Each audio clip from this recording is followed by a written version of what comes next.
How we doing, everybody? It's your guy Wardy here. It's July 21st, 2025, and the Mets have themselves a big victory this past night against the Cincinnati Reds by a final score of 3-2. So if you want to see my breakdown of that victory for the Mets, everything that transpired in that ball game, the highs, the lows, and everything in between, check out our post-game coverage from this past night after you guys watch this, and thank you guys kindly for doing exactly that, because today we have to get into what is next for the Amazons, as not only are we going to preview that three-game set against the Halos beginning later on this evening at the time this video first dropping. But before we get there, let's get into all the latest trade rumblings regarding this New York Metropolitan team, because we all know that David Stearns is going to be adding plenty from now up until the MLB trade deadline. But to what degree, what players is he going to land? Well, we're going to break down multiple relievers, higher end relievers specifically, that may find themselves landing in Queens, paired with reporting that has dropped over the past 24 hours to firmly suggest that the Mets are in fact going to be acquiring a reliever in the near future. Now, the great question is it going to be today? Is it going to be tomorrow? Is it going to be the next day? The next day, the next day, the next day? That's a great question, but we're going to get into those players, the upside along with them, what it may take to acquire them, a whole lot more. I think you guys are going to enjoy that discussion, to say the least. From there, we're going to get into Francisco Alvarez, El Tro, returning finally to this New York Metropolitan team. We'll get into what Alvarez was doing so right in Syracuse, what we can hopefully see transition now to the Major League level back with this Mets squad, what the likely corresponding move will be, and everything in between from there. Brandon Sproat, one of the most dominant prospects the Mets have on the pitching end in the minor leagues right now, just had yet another dominant outing for AAA Syracuse. We'll get into his latest outing, ultimately when we may see this man at the Major League level, if at all, this season. That, a prospect report, and a whole lot more to get into, guys. So sit back, relax, and enjoy the ride for our latest Big Mets update segment. But please make sure to hit that like and subscribe on your way in, and let me know all your initial thoughts in the comments down below to the following topics that we have to break down today. Shout out to our amazing sponsors, as always at SeatGeek, that have you covered for all your ticketing needs. Simply utilize our promo code WARDY10, link down below in the description. That way you too get 10% off your next ticket purchase, whether it's for Mets tickets, concert show tickets, comedy show tickets, you name it. SeatGeek, as always, will have you covered, as well as Moomoo, the official trading platform of the New York Mets. But we'll get into them a little bit later, folks. Before we kickstart this conversation and to get into all these topics, let me first show you guys a big announcement that we have that's now officially less than 2 weeks away. Listen up. It's Wardy here, and as you can see, we are at gorgeous Citi Field, and folks, you can get the ultimate, the prime experience with your guy Wardy at our first ever official Wardy Day. August 1st, Mets San Francisco Giants there for the evening game. The day after the MLB trade deadline, you, your friends, your loved ones, select Mets fans will get the ultimate experience with your guy Wardy. Not only are we going to hang out at the ball game together, but folks, look at this seating. We're going to be live here in the left field lounge. You guys will be able to chop it up with your guy Wardy. We're going to be debating as to who's the best pitcher of the rotation outside of Kodai Senga. We're going to be talking about who's the next best prospect to get called up. How do we feel about the trade deadline acquisitions? And guys, as you get back up here then, we are going to be giving you a $18 drink voucher, and with that drink voucher, you guys are going to be able to hit up the bars that we have right outside of here. So easy, so accessible. Again, prime seating, a truly fantastic experience. Our first ever Wardy Day here at Citi Field, guys, where you will get a chance to hang out with your guy Wardy. And the best part too, not only is it this amazing lounge in left field that you guys will hang out with me, but we're going to be on the field, pre-game access there for a group photo op. So I hope to see you, all you amazing Mets fans there. Click the link if you guys haven't already there to check out our available tickets, and let's go Mets. And not only are we going to be sitting here throughout the course of the ball game, you guys can also check out these seats that we have access to all here in the bar area here, right at the Milagro, where you guys can utilize your $18 drink voucher. Again, this is going to be at Wardy Day, August 1st, 2025. Oh wait, yeah, almost forgot. It's also fireworks night. Bang! Hope to see you guys there.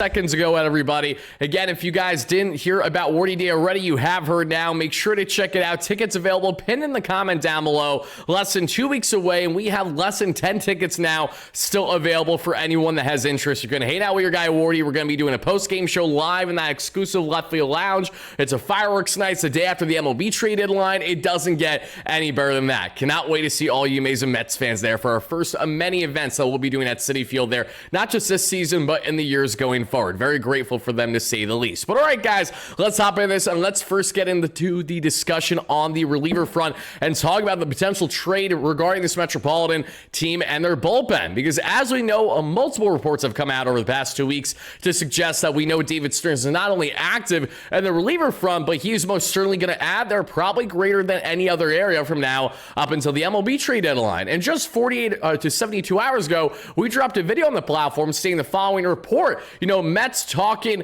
what we see Danny Coulombe trade. And for those that don't know, Danny Coulombe is one of the best southpaw relievers in all the American League this season, currently with the Minnesota Twins, and we broke down him extensively with his sub-1 ERA. So if you guys want to know more of my thoughts about Danny in particular as a lefty option for this bullpen outside of Brooks Raley, make sure to check out that video after watching this one, and thank you guys in advance for doing so. Because what we have seen reported going back to just before the All-Star break from Andy Martino of SNY is that not only is there a stronger likelihood for the Mets to find themselves actually in the win column, but ultimately finding themselves in the win column when it comes to landing a trade for a reliever first before, say, a starter and before, say, a position player. And the likelihood of that is very significant before the trade deadline, especially. If we've learned anything from how the Mets have approached their bullpen in year one under David Stearns, and my light just went out on me in real time as we're doing this recording.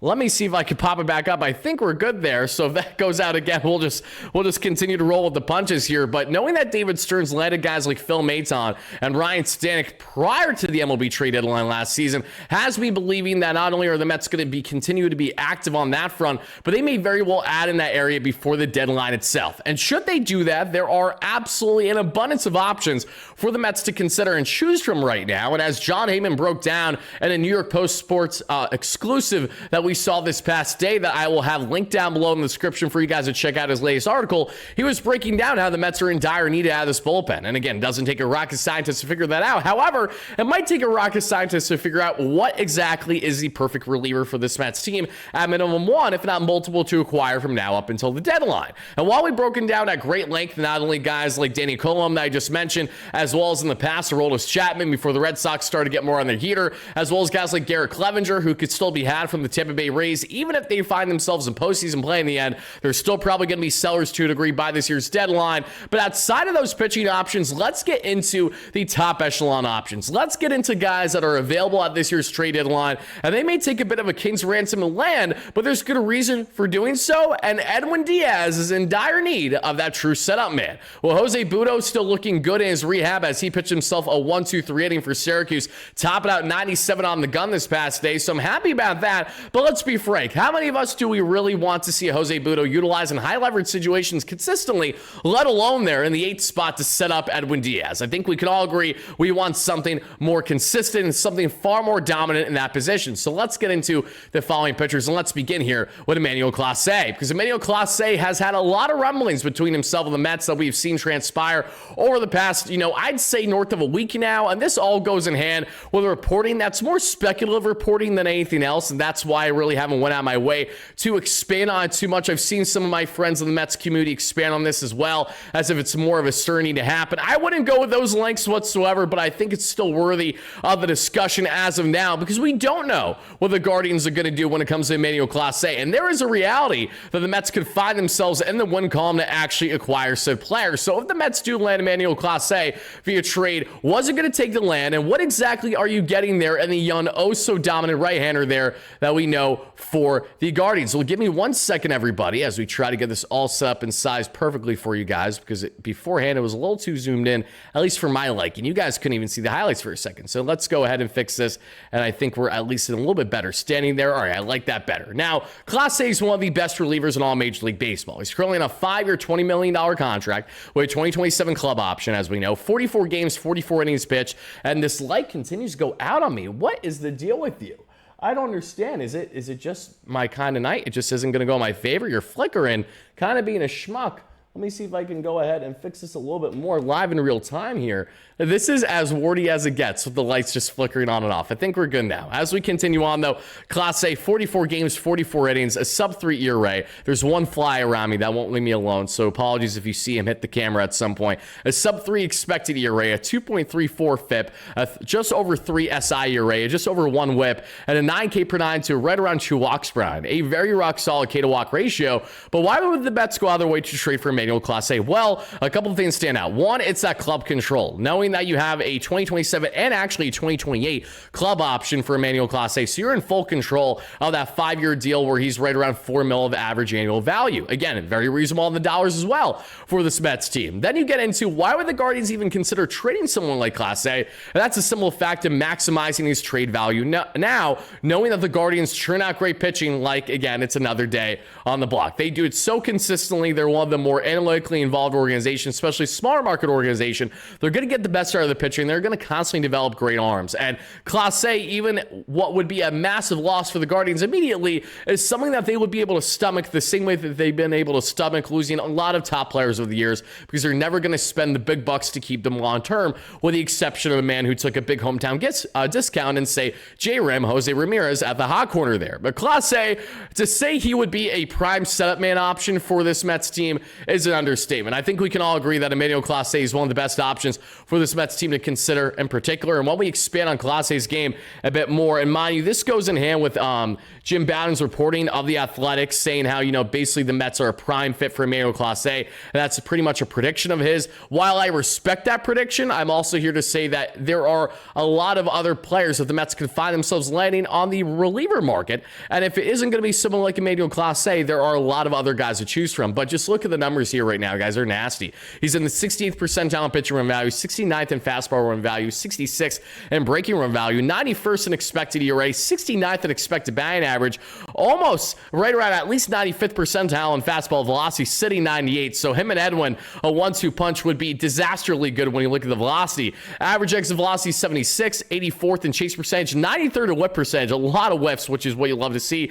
Just above league average, surprisingly, however, in his K percentage at 57%, 90th percentile on the walk percentage, 93rd in barrel percentage, 68th in hard hit, and 72nd in ground ball percentage. He's a heavy cutter, slider, sinker man, and we know that this Mets pitching lab loves the 4 S's: sweepers, sinkers, splitties, sliders. He's got 2 of the 4, so we'll certainly take that. But guys, we all would love Emmanuel Clase for this Mets team. He would be a dominant reliever that would be your closer in times that Edwin Diaz is maybe utilized on back-to-back days, or is just your true setup man. Now you ask yourself, what's it going to take to acquire Emmanuel Clase? And there's no denying that given the club control that he has, you're going to have to give to get. And you would have to trade at least one top prospect to make a trade for a guy like Clase happen. I think it would be a top prospect paired as well with one of those fringe infielders potentially that the Mets may consider that they have an abundance of, between Luis Angel Acuna, Brett Beatty, Mark Vientos to a higher degree, Ryan Mauricio to a bit of a lower degree. I would be shocked if the Mets traded for any reliever of substance with multiple years of control, still very much in the prime at the age of 27, the way Clase is, without giving up to get. Because if the Mets are going to be able to swindle the Guardians, you ask yourself, how did teams with greater farms not be able to do that at this year's deadline? So for all those reasons, I'm expecting Clase is going to be traded. It's going to be a bit of a bidding war, and is Stearns going to be willing to pony up the dough prospect capital-wise it'll take? Well, what we do know is that the Mets are actually very willing to trade some of their pitching prospect talent, and if they're going to be willing to go down those lengths, you have to wonder if Clase is an exception, knowing that you have this much club control, and knowing how much he may very well be the best option the Mets could consider as a setup man for Edwin Diaz, if not a 1A, 1B option for your closer role. I'm really curious to know your thoughts here on Emmanuel Clase, everybody, because as we go from talking about Clase, who is certainly classy when it comes to his consistent dominance, let's go from talking about Clase to getting into another pitching option here. And we're not just going to talk about Emmanuel. We also have to talk about the following here, everybody, that you guys, I think, are going to be happy that we're having this discussion. It goes without saying, when we're talking about good relievers, you got to be happy about it. Let's get into another flamethrower, this time in Mr. Jhoan Duran. And lots of love here. And if I'm being honest, I like Duran more than I like Clase in a potential trade. I'm going to expand as to why that is here in a second. But as you guys can also see from the highlights, I'm going to put to the side here in just a second for you guys to watch here to check out the greatness that is what Mr. Duran has been doing for the Minnesota Twins this season. Again, another nasty setup / closer option, flamethrower. Look at the gas, a hundo on the gun, and just like Clase is making right around 4 mil AAV, but difference is that he is actually a free agent in 2028. So that is coming up in the next couple of seasons, but he's at the young age of 27, and in 44 games, 43.1 innings, so just under an inning shy less than what we saw Clase, for example, a 1.66 ERA. Nice. A 2.38 expected ERA, at just over 2 FIP, at 2.5 SI ERA,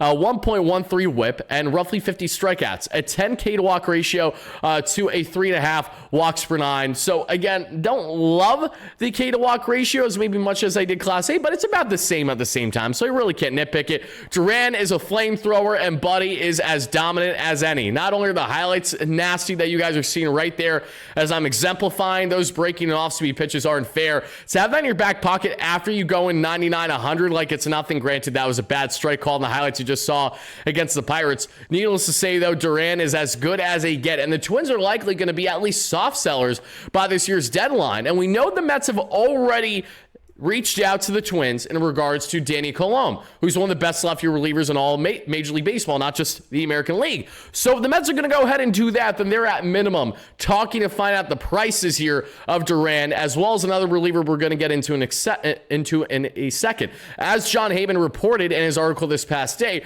these things are inevitably going to be happening, especially with David Stearns on the prowl for a high upside reliever that is certainly more high leverage as well as more consistent than the Ryan Staneks and just all the question marks the Mets currently have in their bullpen, with the exception of Edwin Diaz and now the very exciting return of Brooks Raley. But as we expand more on Duran and his game, everybody, as you guys are going to see here in just a second when we pull up Duran's Baseball Savant numbers, again, talk about things that look sexy when you're looking at the red circles to see if you like them or not. Well, you're going to get a whole lot of that in Mr. Jhoan here. Just look at these numbers, guys. Unbelievable. Duran has just been a monster this season, with the exception of his extension, the 28th percentiles, if anyone cares about that, because extension means little if you're dominating the way that he is. It just goes in hand with his arsenal and how big he is and how he uses that frame. And he actually doesn't take advantage of it, leading to the 28th percentile in the extension, but it doesn't matter. He's in the 93rd percentile in pitching run value, 73rd in fastball run value, 57th in breaking run value, 99th in off-speed run value, 96th in expected ERA, 88th in expected batting average, 100 in the fastball velo, 63rd in average exit velocity, 86th in chase percentage, 89th in whip percentage, 81st in K percentage, 40th in walk percentage, 99th in barrel percentage. No one is barreling Duran at all this season. The towering 6'5", 230-pounder has been dominant to say the least, but he has been just above league average in hard hit percentage in the 58th percentile. Then you look at the 100th percentile in ground ball percentage, as lead as they get, and this is what I love.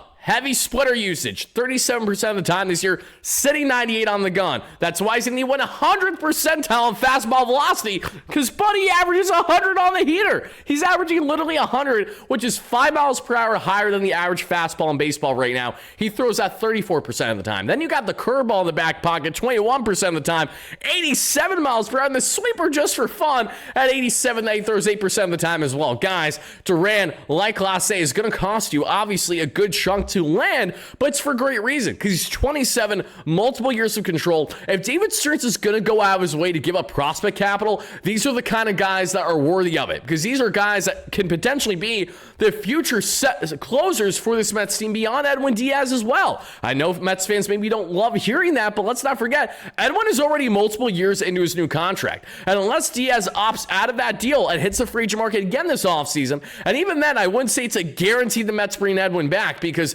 they know that they could potentially land guys that are younger with higher upside, like, say, a Duran, like, say, here, a Clase, for example, and allow Diaz to walk if you really want to. I'm not saying they should do that, but it sets them up brilliantly. Furthermore, if they go out of their way to trade for a high leverage arm right now, I mean from now up until the deadline, for a guy that will be here beyond the 2025 season. I think that's very important when you're going to give up these key pieces that will naturally take. As I mentioned, you're going to have to give up top prospects in these discussions. You're going to have to give up one of those coveted infielders that we talked about, the abundance that the Mets have right now. You need to make sure that if you're giving up these assets, it's for an area of need. And there is no greater area of need for this Mets team right now, with the exception of the rotation to a degree, than their bullpen, and getting more high leverage talent, high upside talent. That's more than the bargain bin shopping that David Stearns has just tried to piece his bullpen together all season long. It ain't going to work in postseason play, and it needs to be be adjusted and fixed sooner rather than later. We got less than 2 weeks away, David. Time's ticking.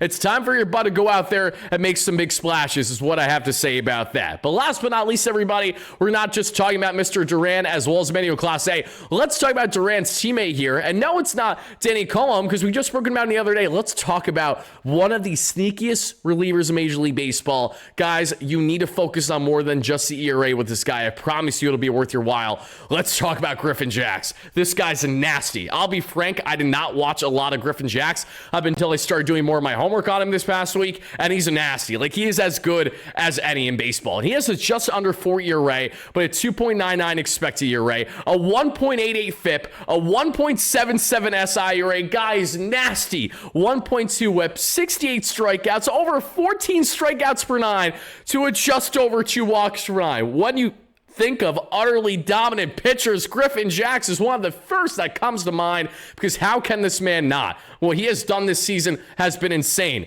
for the Minnesota Twins. And again, this is why you need to focus on more than just the baseline ERA as your end-all be-all, because I promise you guys that Griffin Jax is a prime example as to why you need to be focusing on the upside, the nasty. I mean, the guy's changeup is unhittable. His sweeper is borderline unhittable. It isn't fair. Like, these pitches are just stupid that you're looking at right now. And Jax is one of these more sneakier relievers as well. A guy with multiple years of control. Again, he's on a 1-year deal, making not even $3 million this year. And he's not a free agent until 2028. Look at what he's done throughout his career. Very much in line with what you're getting this season. But what's been in line and what has been consistent about Jax is that the guy has been utterly dominant. So dominant and so good that Jax is not only having a lot of suitors as we speak, according to multiple reports around the league, including Bob Nightingale of USA Today, among others, who have highlighted how much the Twins have arms that teams are very much interested in when evaluating the bullpen in particular. But Jax is just nasty, guys. Look at these. Look at the highlights beside me right now. They're a thing of beauty. And when we expand more on Jax and his game, let's go ahead and do exactly that. Because when we take a look at Griffin and his arsenal here, courtesy of Baseball Savant, that you guys can obviously check out yourself. The young 30-year-old guys who, mind you, went to Air Force for his schooling, which is so sick. Sweeper, changeup, four-seam, sinker, cutter. Sweeper, he throws 45% of the time, sits right around 88. Changeup, 26% of the time, one of the nastiest pitches in baseball, in my opinion, 92. Four-seam, 16% of the time, 97. Sinker, 9% of the time, 97. Cutter, 4% of the time, 94. And as you guys can see, a lot of red, a lot to love here. He has been getting barreled a bit harder than the other guys that we mentioned this season, but it doesn't change the fact that he's been insanely good. 84th percentile in breaking run value, 89th in off-speed run value, 86 in expected ERA, 62nd in expected batting average, 87th in fastball velocity, 69th in average exit velo, 100 percentile in chase percentage, getting everybody and their mother to chase, i.e. the 14 plus K per 9. He has a K to walk ratio of 12.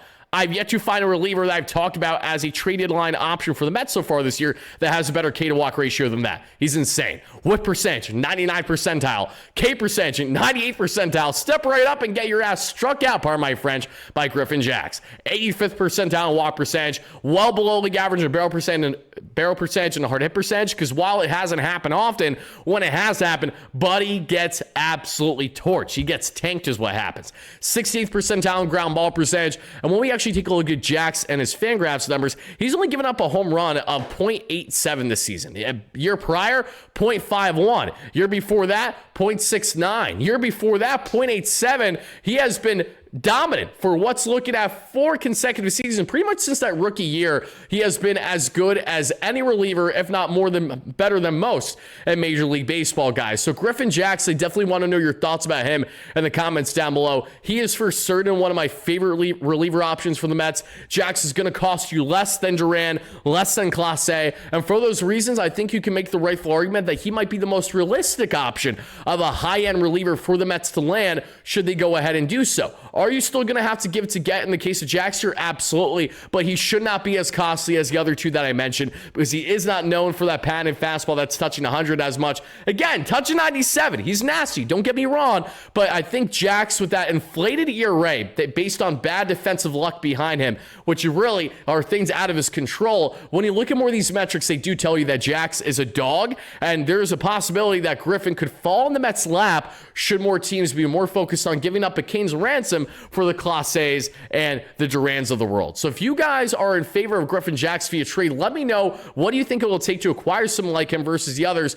Out of all the relievers that we broke down today and have previously on the platform, which ones make most sense to you for this Mets bullpen and why? Which ones do you think are just no shot the Mets are going to find themselves landing? Overall, I want to hear all your thoughts on that front regarding the Mets bullpen. As we know, they are most certainly going to be adding in that area. Now, folks, going on from talking about the bullpen, let's get into breaking down what's been working so right for Brandon Sproat, Francisco Alvarez, everything else happening in the farm, and to wrap up the show, our preview for the LA Angels matchup beginning on later tonight at the time you guys watching this. Hey Mets fans, if you love diving deep into the numbers like WAR or ERA, then you absolutely are going to love what today's video sponsor Moo brings to your investing game. Think Moneyball, but this time for your portfolio. I'm beyond excited to share that Moo, the proud trading platform of the New York Mets, is here to level up your investing. Moo is a global trading platform currently serving over 25 million users in markets like the United States, Canada, Singapore, and Japan. Whether you're just starting out or if you're a more seasoned trader, Moo's app and desktop platform offers commission-free trading on stocks, ETFs, and options, no contract fees either. So plus, you get premium tools, guys, whether it's going to be the institutional grade analytics, Morningstar research, and analyst ratings, all free for funded users. And right now, Moo is doubling down for Mets fans. Sign up through my exclusive link down below, make a qualifying deposit, and get up to, 60 free stocks, plus not one but two Mets Suite tickets. Not to mention, Moo customers can get free tickets to all Monday home games at Citi Field, and who knows, you may even see me at a game. And with zero commissions and zero contract fees on stock and ETF options, you keep more of your wins. Are you guys ready to trade smarter? Download Moo now and swing for the financial fences. And shout out once more to Moo for being an amazing sponsor here on the platform.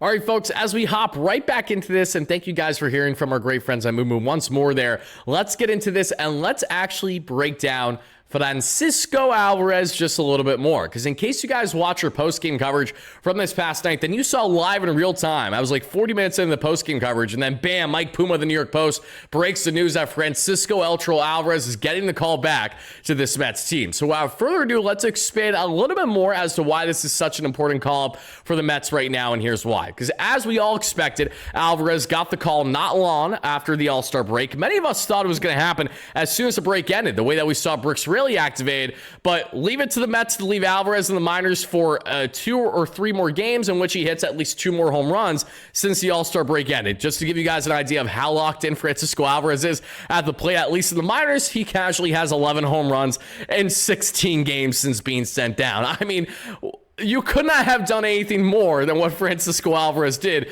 to warrant the call-up. This is more egregious than anything Brett Beatty, Mark Vientos, or Luis Angel Acuna did in recent minor league stints. You know how we joked on how everyone, when they get sent down to the minor leagues, becomes Brett Beatty? Not Brett Beatty. Becomes, I'm so sorry for saying that. It's cracking me up.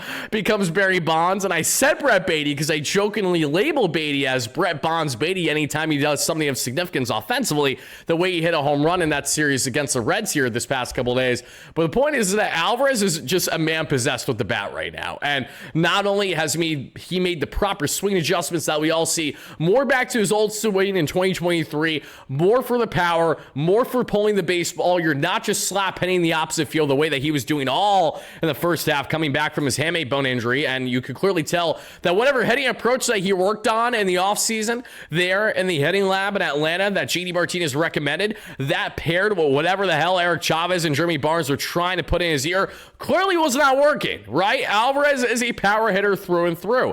And as Syracuse Mets coach JP Arencibia, former MLB catcher, has glowingly spoken about Alvarez over the past couple weeks since he's been set down. He has reaffirmed he is a power hitter. We need to go back to his game that helped him blossom in 2023. Why, you might ask? Because when you're an anomaly of a catcher who hits 20 plus home runs in the age 21 year, when for context, Adley Rutschman hadn't even made his MLB debut yet at the time of us talking right now, when we're evaluating Alvarez's current age of 23 or so, that is telling how how much of an anomaly of a catcher Alvarez was when he first burst on the scene as a top IFA signing from Venezuela at the young age of 17 or so. Francisco Alvarez, after his breakout 2023 campaign, very swing and miss. We know that. That's why he batted around the Mendoza line. Doesn't change the fact in how much power potential there is. I think we could all agree. We will take a Francisco Alvarez batting closer to the Mendoza line, giving you 25 home runs and an 800 or so OPS every day of the week over a Francisco Alvarez batting 250 or so with just around 700 OPS because he has no power. We do not need Alvarez to slap the baseball all over the field. I understand wanting a proper plate approach, but I also understand not wanting to hinder a young man's confidence. And the whole reason why you signed him out of Venezuela at such a young age for that big slot bonus initially, signing bonus rather, is because of his upside with his power. It's so counterintuitive to have this man deviate away from his power in his game, because if you do that, wasn't the entire point of trying to develop Alvarez into what you're trying to make him out to be? And that is a very well-rounded catcher. Not only does he have the power, but the defense as well. You guys remember when guys like Max Scherzer and Justin Verlander, surefire Hall of Famers, were heavily advocating for why they want Alvarez to catch their games a couple years ago? Well, that's because Alvarez is a good game caller. Very good game caller. And we're going to get into Brandon Sproat shortly because Alvarez helped him big time, leading to what has now been 4 fantastic consecutive starts of brilliance there in the minor leagues for AAA Syracuse. But before we get there, talk more on Alvarez. Alvarez's defensive metrics fell off a cliff this season especially. He went from being one of MLB's best framers in 2023 to one of MLB's worst. Blocking baseballs, pop time throws to second and third base, such a shell of what they were previously. He worked endlessly on that defensive game in Syracuse for the days that he obviously was not actively playing in the game itself. And the bat-to-ball skills, we understand. There's an adjustment from AAA to the major league level. There's no guarantee that anything that Alvarez is showcasing right now will transition to the major league level. But you have optimism. You have hope. Because when Alvarez was in the minor leagues earlier this year in his rehab assignment, when he was in Syracuse, he wasn't hitting that well at all. And I understand that you maybe don't want to buy into that at all as to what they do in their rehab assignments or when they're sent down. That's fine. Everyone's entitled to that opinion. But when you do something so obnoxious as 11 home runs in 16 games in the time you're sent down, clearly you made proper adjustments and clearly you're doing something right. So the Mets, after having some wishy-washy defense from Luis Torrens that costed them runs in game 2 of that 3-game set against the Reds, and even though Torrens' bat has been heating up since the All-Star break ended, is officially back with this Mets team, and the corresponding move obviously is going to be Hayden Senger because the Mets are not going to be riding with 3 catchers. So El Tro Francisco Alvarez is back with this Metropolitan team. I'm very excited about it. I'm looking forward to seeing what Alvy can hopefully do and work and build off of what he was doing so greatly. And for his best interest, and I think every Mets fan could agree, just put in your plugs anytime that Eric Chavez is trying to talk to you, because it doesn't necessarily mean that's going to be the right adjustments for you in your offensive game. Play your game, Alvy. Play your game. Play the exact game that got you to the major leagues in the first place as a 21-year-old, and don't focus on all the naysayers and all, oh, you got to make all these proper swing adjustments because you're pulling the baseball too much. I can give a rat's you-know-what if Alvarez doesn't hit an opposite field baseball again this year, as long as he goes back to playing more of his game that we saw a couple years ago. The fact that he's already fallen so far from grace with that power has so much to do with confidence, and it also has to do with not necessarily having the right people in his ear and making the improper adjustments with his rather very powerful offensive game when it's right. But guys, going on now from talking about Francisco Alvarez, let's get into now talking about another key man, that being Brandon Sproat. And I apologize, folks, that you guys see the Mitch Voigt graphic. I'm just going to show you it for a second. This is when I did my Big Mets update video last time. We broke down Mitch Voigt, his interview, and how he looked there at Citi Field. If you guys want to check that out from just 2 or so days ago on the platform, it has Mitch Voigt and Jhoan in the thumbnail. Make sure you do so, because to expand more on Brandon Sproat, guys, let's talk about what is working so well for Brandon as of late. I want to pull up the highlights for you guys to watch this in real time too, because like I said, Sproat was cooking in his latest start, and you guys deserve to see how much he was cooking for the Syracuse.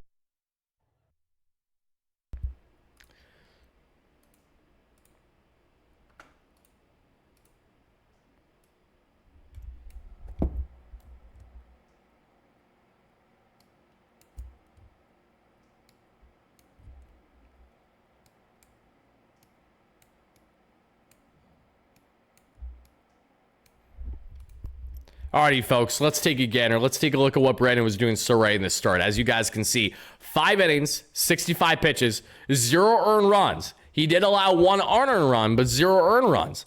Career high now in Syracuse, 9 punchies, 1 hit, and 1 walk. Make that 4 consecutive starts now for Brandon Sproat, where he has been pretty much dominant at the Syracuse level. Finally, we're getting consistently dominant outings for Brandon Sproat in AAA Syracuse, because we haven't gotten that all that much in the first half of the season, but we're finally starting to get it now. And that fastball hit 100 miles per hour a whopping 4 times in this ball game, and he generated 8 whiffs on the changeup. He generated a total of 14 swing and misses as well in this start, everybody.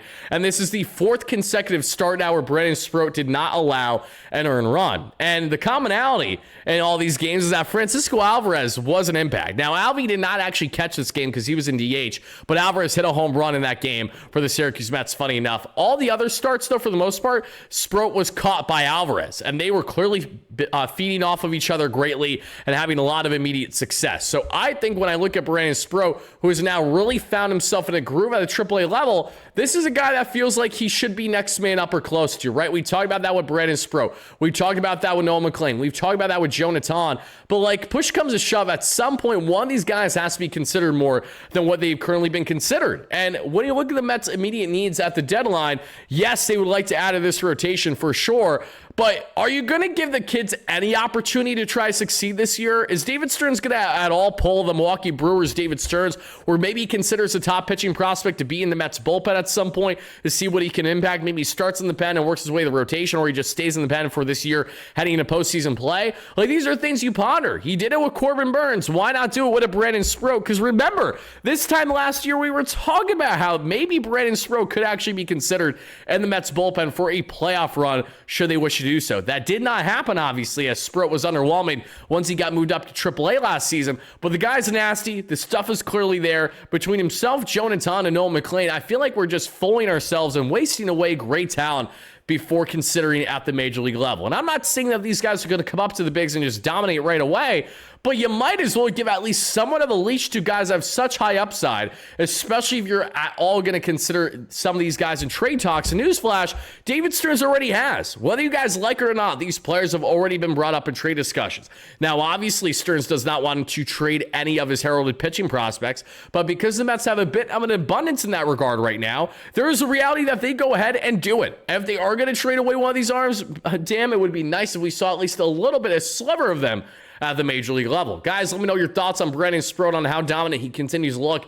4th consecutive start without allowing an earned run, and again, touched 100 on the gun 4 times in this ball game. Let me know all your thoughts about Brandon, Noah McLean, Jhoan, and which one of the 3 do you anticipate to be called up first at the major leagues this season, should it in fact happen. But guys, last but not least, we have a couple more topics to get into here. And let's actually do the transition from talking about Brandon Sproat to talking about more of the Mets minor leagues. So for the first time in a hot minute, we're giving you guys the latest Mets minor league report going back to this past night's games, as the Syracuse Mets won and are 46-50 on the year as they won 8-6 against the Tides. And the notables on the offensive end in this one, everybody, were as follows. Alvarez hit his 11th home run there that we saw. VR hit his 5th home run there that we saw. Doubles-wise, Joey Meneses hit his 30th double of the year, and that's about it, though. When we look at Jose Oscar, was in leadoff spot, went 2 for 3 with the RBI and a walk. Alvy looked good. Celestino 1 for 3 with a run scored. Pablo Reyes 1 for 5. He's been raking since being with the Mets here in the minor leagues. Shout out to Pablo Reyes, Mets legend. Drew Gilbert 1 for 5 with a run scored. Is at a 757 OPS. Still has plenty more work to do. VR with the 2-hit game and the RBI that we just mentioned, and the home run. Ritter 1 for 3 with 2 runs scored. This will without question be the final year that Luke Ritter's likely in the Mets farm. So I'm hoping he's enjoying it while it lasts, because he's down to 244 average, 721 OPS. Mets aren't going to keep him there much longer.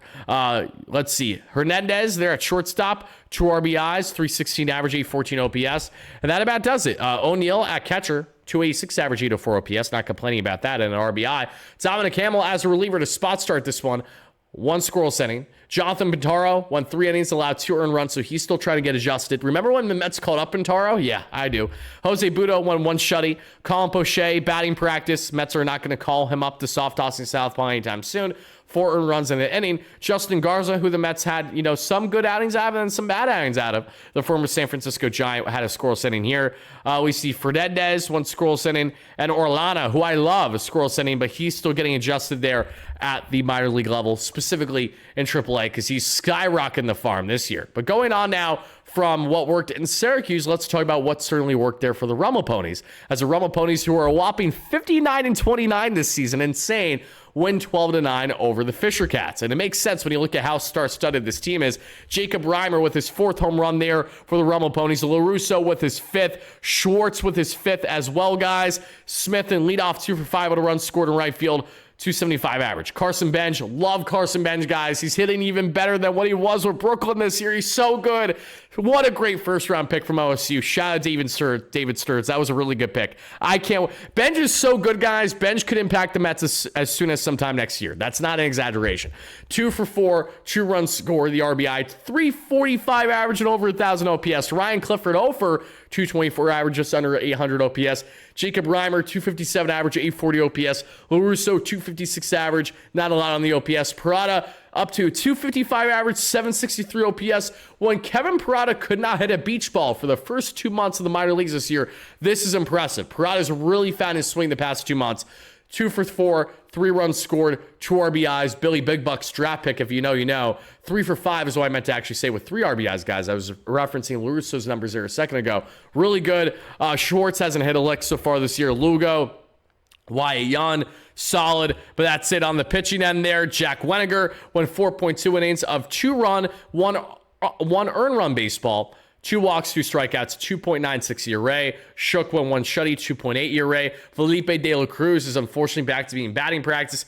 The Mets messed up Felipe De La Cruz here, and I don't appreciate it. De La Cruz was dominating with the Rummel Ponies this year, gets rushed up to Syracuse, dominates again as a starter, but they're trying to make him a reliever, and it isn't working so far. It didn't work in Syracuse. It's not working right now that we're seeing for the Rummel Ponies. Felipe De La Cruz is like a 2-pitch pitcher, but for whatever reason, he was working so well as a starter. At his first and only start in Syracuse, Buddy went at least 6 or 7 shutty. He was fantastic, but they want to utilize him as a reliever because he throws gas, and the Mets really don't have many lefty options to consider for the bullpen. But regardless, De La Cruz back down, not looking great. Need him to work and hopefully thrive sooner than later. Foster looked good, 2 innings of scoreless outing, 1 ERA on the year, and that's about that.